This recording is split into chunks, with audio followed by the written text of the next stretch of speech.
So good morning, everyone. My name is Richie Shaffer. I am part of the Multiverse education team at SSL on the campus of the University of Berkeley, its Space Sciences Lab. I am also part of the Diversity Professional Development Coordinating Team, and we are trying to, as part of our effort, to interview parts of our community who are working with audience of diversity and have their expertise available for our SMD community. Rachel Zimmerman-Brachman has graciously agreed to be our first interviewee, and today she's going to talk a little bit about her work with disabled students. So good morning, Rachel. Good morning, Ricky. Thanks for inviting me. A quick introduction for yourself. Sure. My name is Rachel Zimmerman-Brachman. I've been working at NASA's Jet Propulsion Laboratory in Pasadena, California for the last 11 years. And I work on various solar system and technology education and outreach projects, including the Cassini mission to Saturn, 2 different astrobiology projects, and radioisotope power systems, which is the power technology we use to reach the outer solar system. And I've been working with students with disabilities since I was about 11 years old.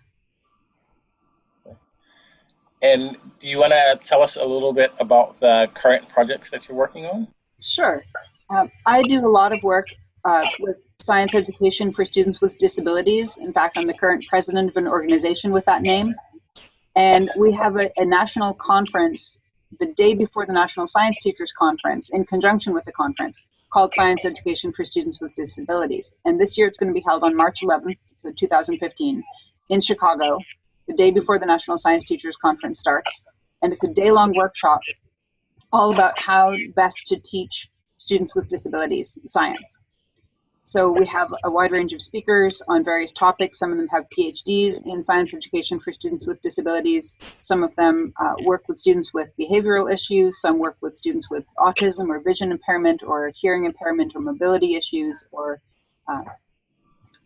on the autism spectrum or any number of different kinds of disabilities. And so we share best practices with what we've learned so far as effective methods of reaching these students. And is most of your work with high school students or younger students, or? I mostly work with K through 12 students, but we did have a summer intern from Wright University in Ohio, and he had vision impairment, and he was working on one of the instruments on the Mars Science Laboratory on the Curiosity rover. And he and his mentor were working together to try to find a way that they could communicate in writing in a way that they could both understand. And what they came up with was using aluminum foil and a ballpoint pen to draw circuit diagrams so that the mentor could draw a diagram and the student could flip it over and feel what the diagram looks like. And so it's just one example of how we can work with students with vision impairment here at NASA. And I know that NASA works with a lot of museum outreach organizations. Are there many other programs, outreach programs? Sure, yeah. There's a series of books that are written in Braille. They're NASA content, but the books themselves are in large print and in Braille type. And so you can feel what it says on the page as well as reading it. And it has illustrations. So you can both see the pictures and feel different textures for different, representing different colors, so you can feel what the pictures look like. And these were developed by Noreen Grice when she was working at a planetarium, and she had a group of blind students come in, and they sat through the planetarium show, and at the end she asked them what they thought of it, and they said, well, we didn't like it very much because we didn't get much out of it because we couldn't see the show that was being played on the dome. So that's when she came up with the idea of writing these books in Braille so that she would have something for the blind visitors to her museum or her planetarium to be able to experience space science in a different way. And what were some of your motivations for working with disabled students? Well, I started working with students with disabilities when I was about 11 years old, and I found a book in the public library. I'd read books about Louis Braille and Helen Keller. I was very interested in how people with disabilities could find ways to communicate. There were kind of non-traditional ways of communicating.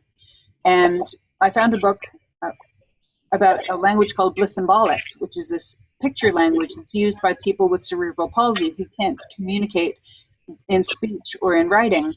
And so to use Bliss, you point to a series of symbols on a page, and somebody has to be with you watching you point to the symbols to see what idea you're trying to express. And so I took this symbol language and attached it to a touch tablet and attached that to my computer and programmed my computer to recognize when different sections of the board were touched that corresponded to different symbols. So you could basically write on a computer screen the ideas that you were trying to communicate. And so this was my grade 7 science fair project. And the project took on a life of its own after that. It went to the Canada-wide Science Fair and won a silver medal, and went on to the World Exhibition of Achievements of Young Inventors in Plovdiv, Bulgaria. This is back in 1985-86. And when I was there, I met a man from the Women Inventors Project, from the World Intellectual Property Organization, who wrote a book about women inventors. And then from there, I joined the Women Inventors Project and the Women Inventors Networking Society. So I became very interested in kind of non-traditional audiences doing non-traditional things, I guess. So there weren't that many women inventors at the time, or at least not that most people knew about. So I was very involved in inventors and inventing and working with people with communications disabilities. And so I've been working with people with disabilities since I was 11 or 12 years old. I had some of them test the software that I've developed and found that they thought it would be useful in school, because at the time, the existing computer technology that was available for augmentative communication cost about $10,000, and most people wouldn't be able to afford them in their home or their school. Whereas my software and hardware cost about $500, and so it was much more affordable to use at home or in a school setting, so that a teacher could ask a question to the whole class, and the student could take their time coming up with the answer by pointing and touching the symbols. And then they could just indicate to the teacher when they had their answer ready, and the teacher could just come by and read their answer and incorporate that into the class discussion. So it was a way of being much more inclusive of students with disabilities in a mainstream classroom, actually in any classroom, really.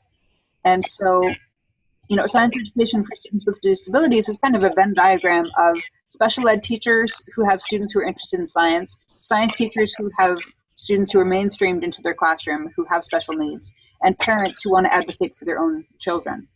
One of the things I learned from the parent advocates was that if you have a child with an IEP and they get pulled out for special classes like speech or any other class they might be pulled out for, you as a parent can advocate for them not to be taken out during science class. You can say, I want to make sure my child's interested in science. I want my child to have the same experience getting a science education as everybody else in the class, and find a different class to pull them out of so they're not missing science. So I didn't even know I could do that. So in the meantime, I've had a chance to work with classes of autistic students, and I showed them eyes on the solar system, which is a really great way of visualizing the whole solar system. And I visited a second grade classroom of autistic students in September. So it was the beginning of the school year, and the teacher didn't know the students very well yet. And one of the students in the class expressed that he was very interested in volcanoes, and he wanted to see all the places in the solar system that had volcanoes. So I was able to show him, using eyes, I could show him Earth and Venus and Mars and Jupiter's moon Io and the cryovolcanoes that we see on Saturn's moon Enceladus, and all the places that had volcanoes. And so it was nice to be able to make a connection with him through his own interests.